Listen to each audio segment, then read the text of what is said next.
కథా రమణీయం అలరించే చందమామ కథలు సమర్పణ బంధకవి రమణ.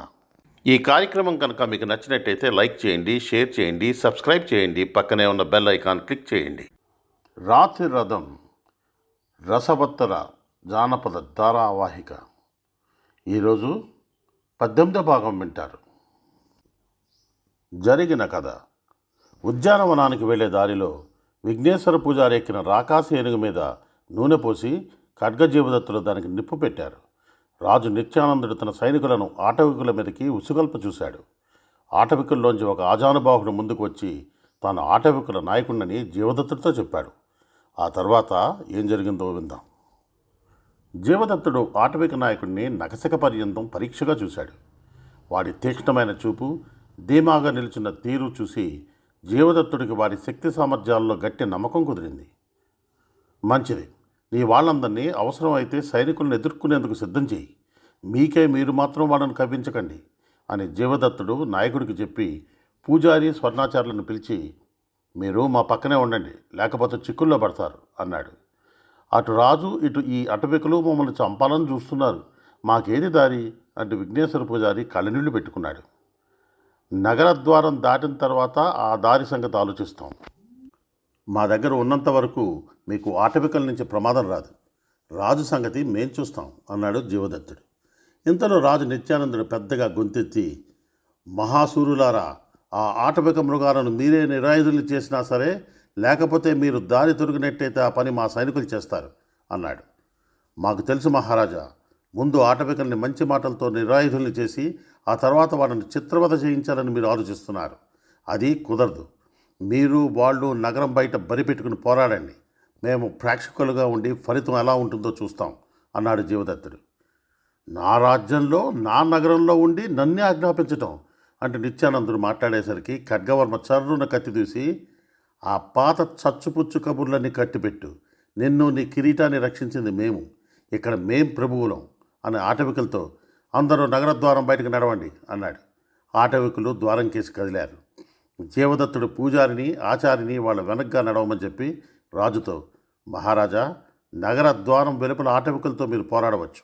విజయం ఎవరిదవుతుందో చూసి మా దారిని మేము పోతాం అన్నాడు. రాజు ఉగ్రుడైపోయి తన సైనికులను నగరద్వారం కేసి నడవమని ఆజ్ఞాపించాడు. కొద్దిసేపటికల్లా ఆటవికులు సైనికులు ద్వారం దాటి దాని ముందున్న మైదానంలో ఒకరికెదురుగా ఒకరు ఆయుధాలతో యుద్ధ సన్నద్ధులై నిలబడ్డారు. ఖడ్గజీవదత్తులు పూజారి ఆచార్యులతో రెండు పక్షాల మధ్య ఉన్న ఖాళీ స్థలంలో నిలబడ్డారు. నిత్యానందరాజు పక్కన ఉన్న మంత్రి సేనానాయకులు కేసి ఓ మారు తలాడించి ఖడ్గజీవదత్తులతో, మహాసూరులారా, ఇక మీరు పక్కకు తప్పుకోండి. ఆటవిక పశువులను చెండాడమని నా సైనికులకు ఉత్తరం ఇవ్వబోతున్నాను అన్నాడు. జీవదత్తుడు ఆటవిక నాయకుడితో, విన్నావా, మీ అందరికీ కొద్ది క్షణాల్లో చావో బతుకు తేలబోతున్నది అని చెప్పి రాజుతో, మహారాజా, మరోసారి ఆలోచించుకోండి. ఆటవికలు ఓడితే చచ్చిన వాళ్ళు చావుగా మిగిలిన వాళ్ళు అరణ్యంలోకి పారిపోయి హాయిగా బతుకుతారు. కానీ మీరు ఓడారో మీ సింహాసనం పోతుంది. మీరు ప్రాణాలతో పారిపోగలిగితే అరణ్యాలలో ఆకులు అలములు తింటూ శేష జీవితం గడపవలసి వస్తుంది అన్నాడు. ఈ మాటలు వింటూనే రాజు ముఖం వెలవలపోయింది.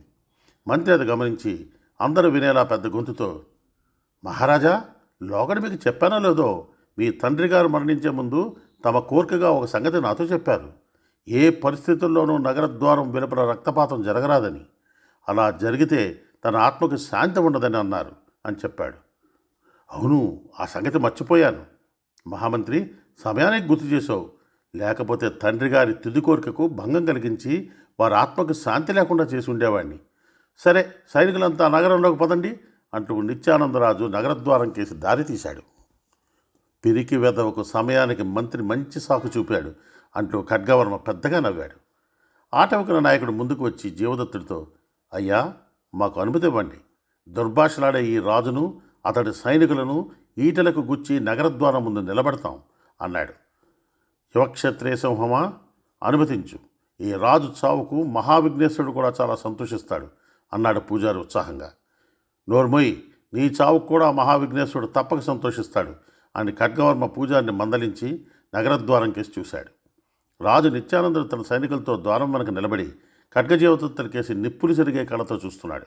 ఏ క్షణంలో అయినా సైనికులు తమ మీదకు దూకవచ్చునన్న అనుమానం ఖడ్గజీవదత్తులకు కలిగింది. కట్కా, ఈ రాజులో పిరికితనం పాలు మొండితనం పాలు సరిసమానంగా ఉన్నట్టు కనబడుతున్నది. అనవసర రక్తపాతం తప్పేలా లేదు అన్నాడు జీవదత్తుడు. సమ ఉజ్జయులైన శత్రుపక్షాల మధ్య జరిగే పోరాటం అనవసర రక్తపాతం ఎలా అవుతుంది? అది అవసరమైన రక్తపాతమే. ఇక్కడ రాజీకి ఆస్కారం ఉన్నట్టు కనబడటం లేదు. బలవంతుడు ధైర్యవంతుడు పోరాటంలో చాకచక్యం ఉన్నవాడు జయిస్తాడు. అనవసర కాలయాపన ఎందుకు? యుద్ధమో శాంతో ఇప్పుడే తెలుస్తాను అంటూ ఖడ్గవర్మ ఒక ఆటవికుడి నుంచి ఈట ఒకటి తీసుకుని రాజుకేసి ముందుకు పోయి, నిత్యానందరాజా, నీకు ఆటవికులతో యుద్ధం చేయాలన్న చేతి దురద ఇంకా వదిలినట్లేదు. ఇదిగో నేను ఈ ఈట ఎత్తి 1, 2, 3 అనే లోపల మీరు నగరద్వారం మూయించినా సరే, లేకపోతే నగరద్వారం దాటి మైదానంలోకి వచ్చినా సరే అని 1, 2, 3 అన్నాడు. ఖడ్గవర్మ 3 అనే లోపలే నగరద్వారం చటుక్కును మూసుకుపోయింది. ఆటవికులు విజయ సూచకంగా కేకలు పెట్టారు. ఖడ్గవర్మ తన చేతిలో ఉన్న ఈటను బలంగా మూసి ఉన్న ద్వారానికేసి గట్టిగా విసిరాడు. అది వేగంగా పోయి ద్వారానికి టపీమంటూ గుచ్చుకున్నది. రాజుకు జ్ఞానోదయం అయినట్టున్నది. ఇక మన దారిని మనం పోదాం అన్నాడు జీవదత్తుడు. అందరూ కదిలి 1 గంట కాలం గడిచేసరికల్లా అరణ్య ప్రాంతం చేరారు. అక్కడ ఆటవికులు ఖడ్గజీవదత్తుడికి గొప్ప విందు చేశారు. స్త్రీలు పురుషులు కలిసి ఆటపాటలతో వాడిని వినోదపరిచారు. సూర్యాస్తమయానికి ఇంకా 1-2 గంటల కాలమున్నదనగా ఖడ్గజీవదత్తులు అటవికులకు వీడ్కోలు చెప్పి తిరిగి ప్రయాణం అయ్యారు. అంతవరకు వాళ్ళ వెంట ఉండి అటవికల నుంచి ఎలాంటి ప్రాణభయం లేకుండా కాలం గడిపిన విఘ్నేశ్వర పూజారి, స్వర్ణాచారి ఖడ్గజీవదత్తులు బయలుదేరగానే వాళ్ళ వెంటబడి, అయ్యా, మమ్మల్ని ఇక్కడే వదిలేసిపోతున్నారా? సూర్యాస్తమయం లోపల ఈ ఆటవికులు మమ్మల్ని చిత్రవద చేస్తారు అంటూ గోలెత్తారు. వీళ్ళిద్దరినీ ఏం చేద్దామంటావు ఖడ్గా అని అడిగాడు జీవదత్తుడు. ఏం చేయటం అనేది ఈ ఆటవికులు వింటుండగా చెప్పి లాభం లేదు. మన వెంట ఆ కనబడే కొండల వరకు తీసుకుని పోయి అక్కడ ఏమి చేయటమో ఆలోచిద్దాం. వింధ్య పర్వతాల వరకు ఈ జంగు పిల్లుల్ని వెంట తీసుకుపోలేం కదా అన్నాడు ఖడ్గవర్మ. జంగు పిల్లులమైన ఈ అరణ్యంలో ఏ కుందేలునో అడవి కోడినో పట్టుకుని దీన్ని సుఖంగా బతికేవాళ్ళం. మనుషులం అవటం వల్లే ఇన్ని చిక్కులు వచ్చాయి. ఆ మహావిఘ్నేశ్వరుడు కలలో కనబడి నన్ను నట్టేట ముంచాడు అంటూ విఘ్నేశ్వర పూజారి లబలబలాడాడు. ఇప్పటికైనా మించిపోయింది లేదు. తెలివైన వాడు కనుక ఆ జంగు బిల్లుల్లాగే ఈ అరణ్యంలో బతకండి, లేదు మరో మాయరాకాశ ఏనుగును తయారు చేసి మరేదైనా రాజ్యం మీదకి దండెత్తండి అన్నాడు ఖడ్గవర్మ పెద్దగా నవ్వుతూ. సరే, ప్రస్తుతానికి మా వెంట ఉండండి, ఏం చేయాలో ఆలోచిద్దాం అన్నాడు జీవదత్తుడు. తర్వాత నలుగురు ఉత్తర దిక్కుగా బయలుదేరి సూర్యాస్తమయ వేళకు అరణ్యంలోని కొండ ప్రదేశానికి చేరారు. ఆ రాత్రికి అక్కడ వంట చేసుకుని తిని చెట్ల మీద పడుకున్నారు. మన్నాటి ఉదయం తిరిగి ఖడ్గజీవదత్తులు ప్రయాణం అవుతుండగా పూజారి, స్వర్ణాచారి కూడా వాళ్ళ వెంట వస్తామన్నారు. మా వెంట ఎంత దూరం రాగలరు? మేము వింధ్య పర్వతాలకు పోతున్నాం. మార్గంలో తారసిల్లే భయంకర ప్రమాదాల నుంచి మాకు మేము ఆత్మరక్షణ చేసుకోవడమే కష్టం. మీ బాధ్యత కూడా మా తల మీదకి ఎలా ఎత్తుకోగలం అన్నాడు జీవదత్తుడు. అయ్యా, మీ వెంట వస్తూ దారిలో ఏదైనా పల్లె కానీ పట్టణం కానీ తగిలితే అక్కడ మేము ఉండిపోతాం. ఈ అరణ్య మధ్యంలో మమ్మల్ని వదిలారో ఆటవికులు మమ్మల్ని వేటాడేస్తారు అన్నాడు విఘ్నేశ్వర పూజారి. వాళ్ళ ప్రాణభయం చూసి ఖడ్గజీవదత్తుడికి వారిద్దరి మీద ఎంతో జాలి కలిగింది. ఆ తర్వాత 2 రోజుల పాటు ఎలాంటి చిక్కులు ప్రమాదాలు లేకుండా వాళ్ళు అరణ్యంలో ప్రయాణం చేశారు. 3వ నాటి సూర్యోదయం వేళ చెట్ల మీద పడుకున్న ఖడ్గజీవదత్తులకు కొంచెం దూరం నుంచి ఒక మనిషి వేస్తున్న కేకలు, దూరంగా పులి గాంటిస్తుండటం వినబడింది. ఆ గందరగోళం వింటూనే ఖడ్గజీవదత్తుడు చెట్ల కొమ్మల మీద లేచి కూర్చున్నారు. పూజారి, ఆచారి చెట్ల కొమ్మల్ని గట్టిగా కావలించుకుని భయంతో ఉడికిపోసాగారు. జీవా, ఏమిటి వింత? ఆ మనిషికి ఏమన్నా మతిపోయిందా? చూడబోతే నిరాయుధుడు పులిపిల్లల్ని చంకన పెట్టుకుని అలా కేకలు పెడతాడే. వాడి కేకలు పులి విన్నట్టుంది. దానికి అండ్రింపు విన్నావా అన్నాడు ఖడ్గవర్మ. జీవదత్తుడు అనంత దూరంలో ఉన్న చెట్టుకేసి చూశాడు. పీలికలు వాలికలు అయిన దుస్తుల్లో ఉన్న యువకుడు ఒకడు 2 పులిపిల్లల్ని ఎత్తుకుని గెంతుతూ, పులి, వ్యాఘ్ర, రా రా అంటూ కేకలు పెడుతున్నాడు. ఖడ్గా, ముందు మనం ఆ యువకుని రక్షించాలి, ఆ తర్వాత సంగతి ఏమిటో తెలుసుకోవచ్చు అంటూ జీవదత్తుడు చెట్టు మీద నుంచి కిందకి దిగసాగాడు. అంతలో పులి గాండ్రింపు యువకుడున్న చెట్టు పొదల వెనక వినబడింది. వాడెవడో చచ్చిన వాడి కిందే లెక్క. తల్లి పులి వచ్చి యువకుడి మీద పడుతున్నది అంటే కత్తి దూసి ఖడ్గవర్మ చెట్టు మీద నుంచి కిందకి దూకి యువకుడికేసి పరిగెత్తాడు. పిల్లల తల్లి, సాధ్యమైనంత వరకు దాన్ని చంపకు అంటూ జీవదత్తుడు ఖడ్గవర్మను హెచ్చరించి చెట్టు దిగి యువకుడికేసి పరిగెత్తసాగాడు. ఖడ్గజీవదత్తుడు ఆ ప్రదేశానికి వెళ్లే లోపల పులి యువకుడున్న చెట్టు దగ్గరకు పెద్దగా గాండ్రిస్తూ దూకుతూ వచ్చింది. యువకుడు దాన్ని చూస్తూనే, రా, వచ్చావా, కంఠం ఒక్కసారి కురికి చంపు అంటూ దానికేసి ఉరికాడు. పులికి కూడా నిరాయుధుడైన మనిషి తన కేసు దూకటం వింత భయం కలిగించి ఉంటుంది. అది యువకుడి మీదకు దూకటమా మానటమా అన్న సంశయంలో ఒక్క త్రుటికాలం ఉన్నచోటనే ఆగిపోయింది. అంతలో జీవదత్తుడు అక్కడికి చేరాడు. యువకుడి చేతిలో ఉన్న పులి పిల్లలు రెండు ఒక్కసారిగా బుసడ కొడుతూ అతడి పట్టు నుంచి బయటపడేందుకు గింజుకుంటున్నవి. అది చూస్తూనే తల్లిపులి రెచ్చిపోయి పెద్దగా గాండ్రించి యువకుడి మీదకి ఎగిరింది. అంతలో అక్కడికి చేరిన జీవదత్తుడు దండంతో దాని మెడ కింద బలంగా ఒక్క పోటు పొడిచి దూరంగా విసిరివేస్తూ, ఖడ్గా, పులి దిమ్మెరపోయింది. అది తిరిగి లేచే లోపల ఏదైనా అడవి తీగుతో దాన్ని చెట్టు కట్టివేయి అన్నాడు. ఖడ్గవర్మ వెంటనే దూరంగా పరిగెత్తి ఒక చెట్టు నుంచి వేలాడుతున్న బలమైన తీగ నరికి పులి మెడకు కట్టి రెండవ కసను చెట్టుకు ముడివేశాడు.